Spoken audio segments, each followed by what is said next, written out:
आप ही की तरह अखिल भारतीय विद्यार्थी परिषद के एक कार्यकर्ता के रूप में, एक संगठन मंत्री के रूप में, राष्ट्रीय स्वयंसेवक संघ के मार्गदर्शन में उन्होंने अपना जीवन जिया और फिर उन क्षेत्रों में जाकर के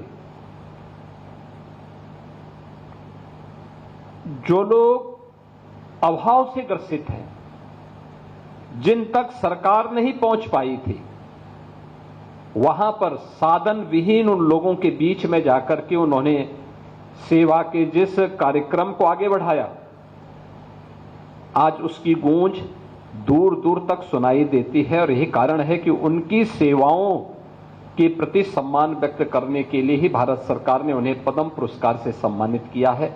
और आज इस राष्ट्रीय संगोष्ठी के मुख्य वक्ता के रूप में उन्होंने अपने प्रारंभिक उद्बोधन में महाविद्यालय परिवार को और आने वाली पीढ़ी के लिए एक नई प्रेरणा प्रदान की है। ये सचमुच महाविद्यालय परिवार के लिए एक उस विरासत को एक नई जीवनी देना है, एक जीवंतता देना है, जिस विरासत को भगवान बिरसा मुंडा ने, धरती याद बिरसा मुंडा ने भारतवासियों के लिए छोड़ा है। महाविद्यालय के पास अपने आप एक विरासत है। कृष्णमूर्ति फाउंडेशन इस महाविद्यालय के संचालन में अपनी भूमिका का निर्वहन करती है, यानी भारत की आध्यात्मिक विरासत। श्रीमती एनी बेसेंट भारत के स्वाधीनता आंदोलन की एक ऐसा नाम जो आयरिश होते हुए भी जिन्होंने भारत के अंदर भारत की मूल परंपरा को किसी भी भारतीय से बढ़कर के सम्मान दिया और सम्मान देकर के उसे आगे बढ़ाने में योगदान दिया।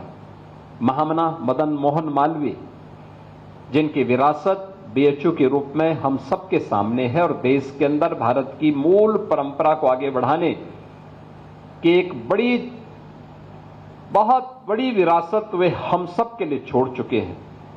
स्वाभाविक रूप से महाविद्यालय अपनी इस विरासत को आगे बढ़ाने का काम कर रहा है, अत्यंत अभिनंदनीय है। और मैंने देखा है कि जब मैं महाविद्यालय परिसर में आया हूं तो परिसर का वातावरण देख करके कहते हैं ना कि जो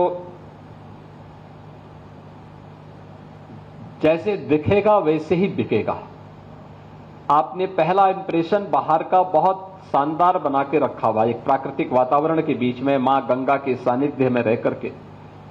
कितना आध्यात्मिक वातावरण महाविद्यालय परिवार का है। भारत की प्राचीन गुरुकुल की स्मृतियों को ताजा करता है।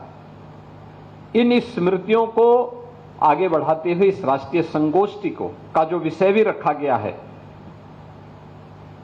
की विरासत, जनजातीय गौरव, बिरसा मुंडा की विरासत, आदिवासी सशक्तिकरण और राष्ट्रीय आंदोलन के लिए उत्प्रेरक, यानी राष्ट्रीय आंदोलन के लिए। स्वाभाविक रूप से हम लोगों ने राष्ट्रीय आंदोलन का विषय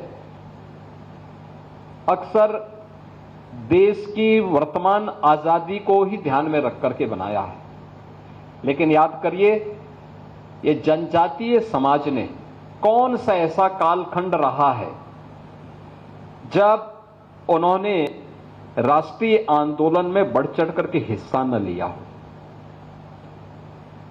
कौन सा ऐसा कालखंड रहा हो। मुझे लगता है जब भी इस देश के सामने भारत की सनातन धर्म के सामने कोई चुनौती आई है तो भारत का जनजातीय समाज अग्रिम पंक्ति में खड़े होकर के उसका मुकाबला करने के लिए खड़ा हुआ।